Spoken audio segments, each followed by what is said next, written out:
people get overwhelmed so easily these days. There's so much coming at us, and we let it come at us through technology very often. You've been a lifelong meditator. I'd love it if you just tell us how important that's been and what meditation has meant to you, and how could that, as one of many tools, be useful for people during times like this? Whatever success I've had has come more from meditation than any other thing, any other influence. And you and I know, because you're a meditator.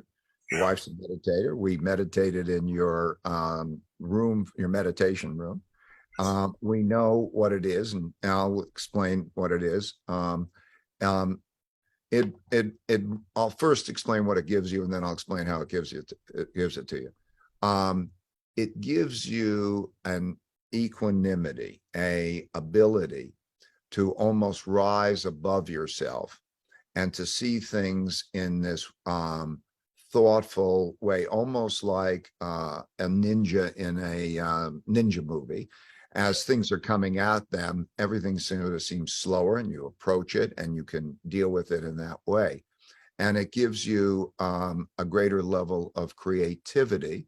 And it does that by connecting your subconscious to your conscious.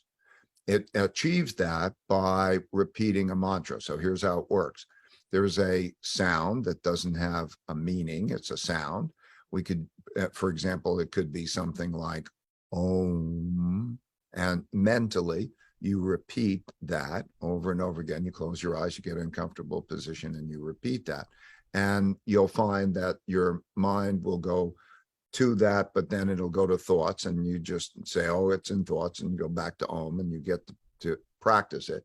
And after a while, you'll stay in that meditation, that mantra. And then when you're in that mantra, it will then disappear. And then you go into a transcendent state. In other words, you transcend, and you're going basically into your subconscious, and you're in your subconscious. And your subconscious is really what controls you more than your conscious. It's just, you're just not conscious of it, because when you're conscious, you think, oh, well, what do I want to do? And so on. But your subconscious has such an influence of the things you've learned in your earlier years, or your genetics or something, and they're not aware from you. And when you go down into that, you get relief, but you also help to make the connection between your subconscious and your conscious. And so when they're aligned, you're aligning your emotional decisions with your intellectual decisions. So I find it's an instinctual thing for me to do. What do I feel emotionally? What do I feel? What do I think about that intellectually? And then how do I approach that in that calm way? It doesn't diminish your emotions.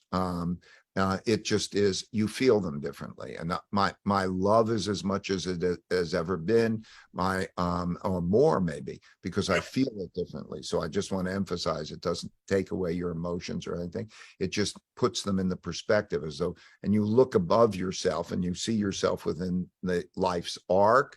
You see the strengths and the weaknesses and how to deal with them, and you navigate better.